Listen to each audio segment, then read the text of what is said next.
రెండేళ్ల వ్యవధిలో భారీ మార్పులను ఆశించవచ్చా?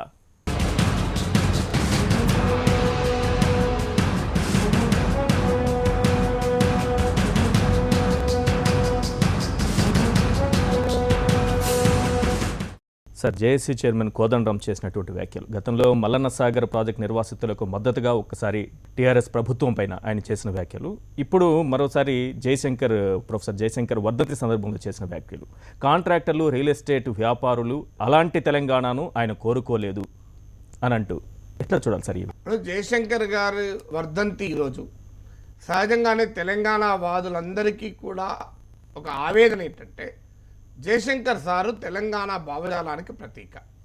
తెలంగాణ రాష్ట్ర సాధన వెనకాల ఉండేటువంటి ఒక బలమైన సైద్ధాంతిక కృషికి ఆయన నిలువెత్తు నిదర్శనం. కానీ తెలంగాణ రాష్ట్రం వచ్చిన 2 ఏళ్ల లోపల జయశంకర్ వర్ధంతి రోజు ఆయనకి ఏ గుర్తింపు వచ్చింది?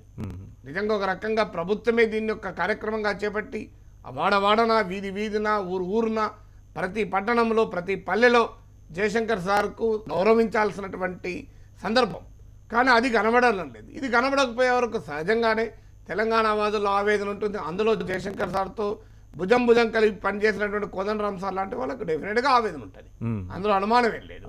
అయితే ఒకటి కోదండరాం సార్ చెప్పిన దాంట్లో ఇంకొక పాయింట్ ఏంటంటే, ఇది కాంట్రాక్టర్లు, రియల్ ఎస్టేట్ వాళ్ళు కోరుకున్న తెలంగాణ, వాళ్ళకు కావాల్సిన తెలంగాణ జయశంకర్ సార్ కోరుకోలేదు అంటే దాని మీనింగ్ ఇప్పుడు అలాంటి తెలంగాణ ఉంది అని ఒక ఆవేదన. ఈ ప్రశ్న తెలంగాణ ఉద్యమ సమయంలోనే రావాల్సి ఉండే. అలాంటి వాళ్ళం అప్పుడు కూడా అన్నాం, కేవలం ఒక రాష్ట్రం ఏర్పడినంత మాత్రాన రాజకీయ సంస్కృతి మారకుండా రాష్ట్రమే ఏర్పడితే అదొక సర్వరోగ నివారణగా, సంజీవనిగా, అదొక జిందా తిరస్మతగా మీరు చూపెడుతున్నారు. ఇది కరెక్ట్ కాదు. రాజకీయాల్లో ఇది ఇప్పుడే కాదు, ఈ డిబేట్ మీకు స్వాతంత్రోద్యమ కాలంలో కూడా జరిగింది. స్వాతంత్రమే కావాలా, స్వాతంత్రంతో పాటు సమసమాజం కావాలా, ఈ ప్రశ్న స్వాతంత్రోద్యమంలో వచ్చినప్పుడు స్వాతంత్రమే కావాలి అన్న సెక్షన్ కాంగ్రెస్ పార్టీగా మిగిలింది. స్వాతంత్రం కాదు, స్వాతంత్రానంతర భారతదేశంలో సమానత్వం ఉండాలి, సామ్యవాదం ఉండాలని కోరుకున్న వాళ్ళు కాంగ్రెస్ సోషలిస్ట్ పార్టీగా ఏర్పడ్డారు. కాంగ్రెస్ పార్టీలోనే ఒక గ్రూప్గా ఏర్పడ్డారు వాళ్ళు. కాంగ్రెస్ సోషలిస్ట్ పార్టీ ఒక పెద్ద నిర్మాణం జరిగింది. సో అలాంటి డిబేటు నీకు స్వాతంత్రోద్యమంలో జరిగింది. దురదృష్టవశాత్తు తెలంగాణ ఉద్యమంలో ఆ డిబేట్ జరగలేదు. నాలాంటి వాళ్ళు టీవీలో చాలాసార్లు చెప్పాము ఈ మాట నేను. ఎందుకంటే తెలంగాణ వచ్చిన తర్వాత ఎలా ఉండాలి, ఒక ప్రత్యేక రాష్ట్రం వస్తేనే సమస్యలకు పరిష్కారమా? ఇలా తెలంగాణ రాష్ట్రం వచ్చింది, లక్షలాది మంది వ్యవసాయ కూలీలు ఉన్నారు, వాళ్ళ జీవితాల్లో ఏం మార్పు వచ్చింది? మౌలికమైన మార్పు. సింగరేణి కాంట్రాక్ట్ కార్మికులు, వారి జీవితాల్లో ఏం మార్పు వచ్చింది? నిరుద్యోగ యువత, వారి జీవితంలో ఎలాంటి మార్పు వచ్చింది? అంటే 2 ఏళ్ళు అయిన తర్వాత సహజంగానే అంటే ఒక ప్రశ్న రావచ్చు, 2 ఏళ్ళలోనే మార్పు వస్తుందా? 2 ఏళ్లలో మార్పు రాకపోవచ్చు, కానీ దారేత పడాలి కదా. ఇది కూడా కోదండరాం సార్ అన్నాడు, దారేత పడాలి కదా. నిజమే, దారేత పడాలి కదా. ఇప్పుడు సింగరేణి కార్మికులు ఉద్యమంలో పాల్గొన్నారు, సింగరేణి కాంట్రాక్ట్ కార్మికులకు 20,000 మంది ఉన్నారు. ఇవాళ వాళ్ళ జీవితాలు ఏం మార్పు వచ్చింది? సో అందువల్ల మౌలికమైన మార్పు వచ్చిందా? మౌలికమైన మార్పు ఒక రాష్ట్రం ఏర్పడితేనే వస్తుందా? ఆ రాష్ట్రం ఏర్పడితే మౌలికమైన మార్పు ఎప్పుడు రాదు. రాష్ట్రం జయశంకర్ సార్ రాష్ట్రం ఏర్పడాలని పోరాడారు, కానీ రాష్ట్రం ఏర్పడితేనే మౌలికమైన మార్పు రాదు. రాష్ట్రం ఏర్పడినంత మాత్రాన రాజకీయ సంస్కృతి మారుతుందా? ఉమ్మడి ఆంధ్రప్రదేశ్లో ఉన్నప్పుడు తెలంగాణలో ఏ రాజకీయ సంస్కృతి ఉందో ఇవాళ కూడా ఆ రాజకీయ సంస్కృతి ఉంది. ఏమైనా ఉంటే 1-2 విషయాల్లో, నీళ్ళ విషయంలో, నిధుల విషయంలో కొద్దిగా చేంజెస్ వస్తాయి, కానీ ఫండమెంటల్ చేంజెస్ ఇన్ సొసైటీ ఎందుకు వస్తుంది? ఆ ఫండమెంటల్ చేంజెస్ ఇన్ సొసైటీ అనేది ఒక రాష్ట్రం ఏర్పడితే రాదు. అది రాదు అనే అంశాన్ని తెలంగాణ ఉద్యమ కాలంలో మరుగున పడింది. ఆ రోజే ఇది పవర్ఫుల్ డిబేట్గా వచ్చుంటే తెలంగాణలో ఎలా ఉండాలి, ఒక పారాడిమ్ ఆఫ్ డెవలప్మెంట్, ఒక డెవలప్మెంట్ మోడల్ ఎట్లా ఉండాలి, దీనిపైన డిబేట్ నడిచింది. కానీ ఒక ప్రత్యామ్నాయమైనటువంటి ఒక ఆల్టర్నేట్ డెవలప్మెంట్ మోడల్ మాత్రం ముందుకు రాలేదు. కొన్ని ఇష్యూస్లో ఇంకో చేనేత కార్మికుల జీవితాలు ఇలా ఉన్నాయి, తెలంగాణ వచ్చాక ఇలా ఉండకూడదు అన్నారు. ఉదాహరణకు తెలంగాణ వచ్చాక కార్పొరేట్ కళాశాలలు ఉండకూడదు అన్నారు, కార్పొరేట్ కళాశాలలు ఇంకా ఉన్నాయి.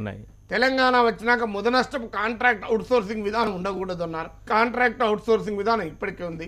తెలంగాణ వచ్చాక రైతులు ఆత్మహత్యలు చేసుకోవద్దు అన్నారు, రైతులు ఆత్మహత్యలు చేసుకుంటున్నారు.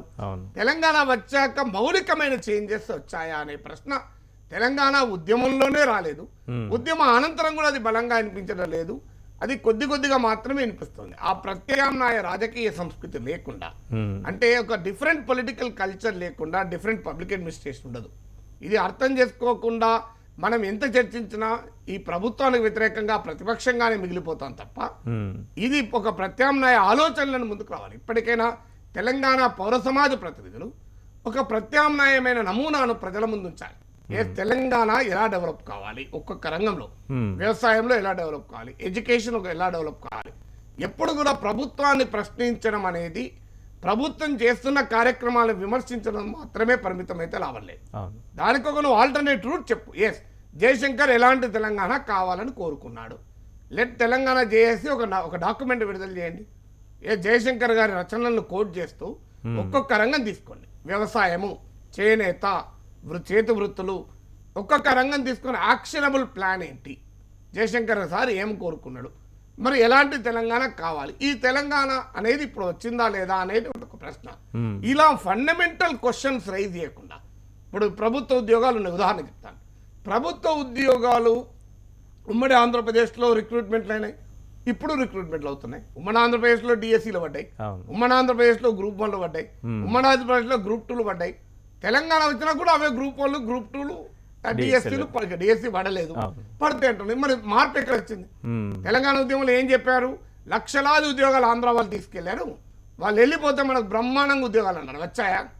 దీనికి ఒక ఫండమెంటల్ విధానపరమైన మార్పు నేను శాస్త్ర మండలిలోనే చెప్పాను. మీరు 3 పనులు చేయండి. ఎందుకంటే నీళ్లు, నిధులు, ఉద్యోగాలు అనేది 3 అంశాలపైన తెలంగాణ ఉద్యమం వచ్చింది. జయశంకర్ సార్ తెలంగాణ ఉద్యమ సాహిత్యంలో ఆయన చెప్పిందల్లా మనకు ఉద్యోగాల్లో అన్యాయం జరిగింది అని. ఇప్పుడు ఇవాళ లక్షలాది మంది యూత్ ఉన్నారు, వాళ్ళు ఎదురు చూస్తున్నారు, నమ్మారు తెలంగాణ వస్తే మాకు ఉద్యోగాలు వస్తాయని. ఏ ప్రభుత్వానికి కూడా అందరికీ ప్రభుత్వ కొలువులు ఇవ్వడం సాధ్యం కాదు. కానీ ఉమ్మడి ఆంధ్రప్రదేశ్కు భిన్నమైన జీవితం మాకుంది అనేది రావాలి అంటే, నమ్మకం కలగాలంటే ఒక విధానం అన్న మారాలి. నేనేం చెప్పాను అంటే, తెలంగాణ శాసనమండలి చెప్పింది, ఒకటి, తెలంగాణలో ఉన్న ప్రభుత్వ ఉద్యోగాల ఖాళీలన్నింటినీ గుర్తించండి. ఏళ్ల తరబడి ప్రభుత్వ ఉద్యోగాలు ఖాళీ ఉన్నాయి. ఇప్పుడు నేను ఉస్మాన్ సిటీలో చేరినప్పుడు 1200 మంది టీచింగ్ స్టాఫ్ ఉండే, ఇవాళ 400 మంది ఉన్నారు. మరి 800 ఉద్యోగాలు ఖాళీ అయినట్టే కదా. సో ఇలా మీరు ఎవ్రీ డిపార్ట్మెంట్ లెక్కేయండి, లెక్కేసి వన్ టైం తెలంగాణ రిక్రూట్మెంట్. ఎందుకంటే ఏళ్ల తరబడి తెలంగాణలో ఉద్యోగాలు రాలేదని మీరు ఉద్యమ సమయంలో చెప్పారు కనుక వన్ టైం రిక్రూట్మెంట్ చేపట్టండి. తెలంగాణలో ఉన్న ఉపాధ్యాయ పోస్టులు ఎన్ని ఉన్నాయి? ఒక 40-50 వేల పోస్టులు ఖాళీ ఉంటాయి. మరి ఎందుకు డిఎస్సి పడతలేదు?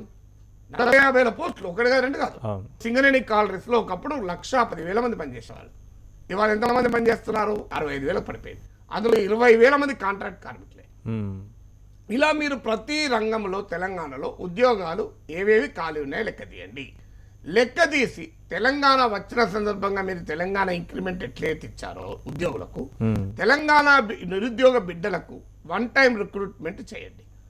1. 2, ఇక నుంచి ఉమ్మడి ఆంధ్రప్రదేశ్లో అనుసరించని విధానాన్ని రిక్రూట్మెంట్కి అనుసరించండి. ఒక పబ్లిక్ ఎంప్లాయ్మెంట్ యాక్ట్ తెచ్చి ప్రభుత్వ ఉద్యోగాలు ఒక ఏడాదిలో ఖాళీ అయితే, అది కానిస్టేబుల్ కానీ, అది డిఎస్పి కానీ, అది డిప్యూటీ కలెక్టర్ కానీ, అది ఎంఆర్ఓ కానీ, అది టీచర్ కానీ, ఆ ఖాళీ అయిన ఉద్యోగాన్ని ఆ ఏడాదిలోనే ఫిలప్ కావాలి. ఒక ఇయర్లీ క్యాలెండర్ ఉండాలి, ఎగ్జామినేషన్ క్యాలెండర్. ఇప్పుడు యూపీఎస్సీ ఉంటుంది, సివిల్ సర్వీసెస్ ప్రిలిమ్స్ ఎప్పుడవుతుంది, మెయిన్స్ ఎప్పుడవుతుంది, ఇంటర్వ్యూస్ ఎప్పుడైతాయి, అపాయింట్మెంట్ ఆర్డర్లు ఎప్పుడు వస్తాయి, ట్రైనింగ్ ఎప్పుడు ఉంటుందో కూడా తెలుసు ముందే. ఇలా మీరు ఒక టైం టేబుల్ ప్రకటించండి. తెలంగాణ పబ్లిక్ సర్వీస్ కమిషన్కి ఒక ఎగ్జామినేషన్ క్యాలెండర్ ఉండాలి.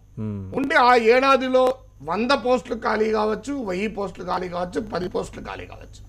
ఆ ఎగ్జామ్ ఆ ఏడాదిలోనే ఫిలప్ కావాలి ఆ పోస్ట్. ఇది 2వ పని చేయండి. 3వది, ఇవాళ కోచింగ్ ఇండస్ట్రీ బాగా పెరిగింది, 1000 రూపాయలు కట్టుకొని శిక్షణ పొందుతున్నారు. సామాన్యుడు పేద బిడ్డ ఆ 1000 రూపాయలు కట్టి శిక్షణ పొంది ఉద్యోగాన్ని తెచ్చుకోలేడు. అందుకు ప్రభుత్వ ఖర్చులతో ఇవాళ ఉద్యోగానికి ప్రిపేర్ అవుతున్న ప్రతి తెలంగాణ బిడ్డకు మీరు ప్రభుత్వ ఖర్చులతో శిక్షణ ఇవ్వండి. దీనికి ఏం 100 కోట్లు ఖర్చు కావు. ఈ శిక్షణకి ఇవాళ ఆధునిక సాంకేతిక పరిజ్ఞానాన్ని ఉపయోగించండి. నాణ్యత కలిగిన, ప్రమాణాలు కలిగిన శిక్షణ ప్రతి తెలంగాణ బిడ్డకి ఇవ్వండి. మీరు ప్రతి ఒక్కరికి ఉద్యోగం ఇవ్వలేరు, ఉపాధి వల్ల అది ఏ ప్రభుత్వం ఇవ్వలేరు. కానీ ప్రతి బిడ్డ నేను ఈక్వల్ పోటీలో ఉన్నాను, నాకు లెవెల్ ప్లేయింగ్ ఫీల్డ్ ఉంది అనే ఫీలింగ్ అని ఉండాలిగా.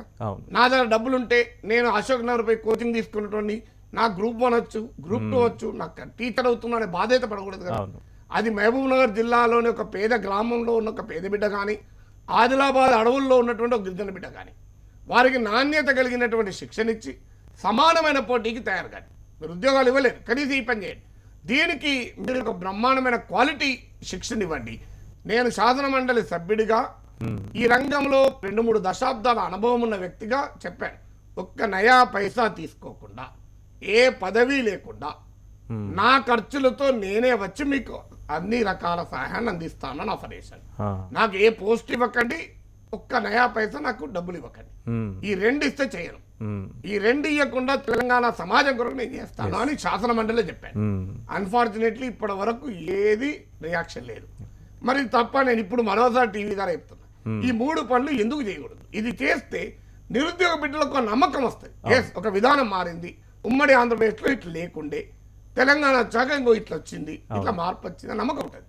ఇలా ప్రతి రంగంలో ఏం చేయాలో మౌలికమైన ప్రత్యామ్నాయమైన విధానాల్ని మనం ప్రభుత్వం ముందుంచాలి.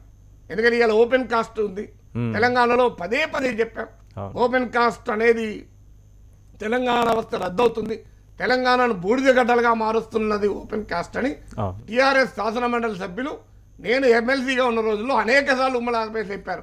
ఆంధ్ర వలస పాలకులు మా తెలంగాణ గ్రామాల్ని బూడిద గడ్డలుగా మారుస్తున్నారు అని చెప్పి విమర్శించారు. మరి అవి ఇప్పటికి కూడా ఉండాలా ఓపెన్ కాస్ట్? మరి ఓపెన్ కాస్ట్ ఎంత ఉండాలి, ఆ ట్రెడిషనల్ మైనింగ్ ఎంత ఉండాలి, వీటి మధ్య బ్యాలెన్స్ ఎట్లుండాలి, ఇవన్నీ మనకు ఒక ఆల్టర్నేటివ్ పాలసీ ఉండాలి కదా. సో ఈ ఆల్టర్నేట్ విధానం అనేది రాకుండా తెలంగాణలో పౌర సమాజం ఆ చురుకైన పాత్రను పోషించలేదు. పౌర సమాజం ఆ చురుకైన పాత్రను పోషించి ప్రభుత్వం ముందు ఉంచి ఒక పబ్లిక్ ఒపీనియన్ బిల్డప్ చేయాల్సినటువంటి అవసరం ఉంది. అది జయశంకర్ సార్కి ఇచ్చే నిజమైన నివాళి. జయశంకర్ సార్కి ఇచ్చే నివాళి విగ్రహాల వల్ల కాదు, ఫోటోలు కాదు, పుల్లదండల వల్ల కాదు.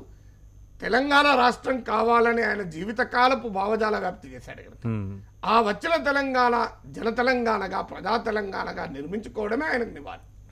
ఇవి ఇప్పటి వరకున్న హెడ్లైన్స్ పై ప్రొఫెసర్ కె నాగేశ్వర్ గారి విశ్లేషణ. చూస్తూనే ఉండండి హెచ్ఎం టీవీ.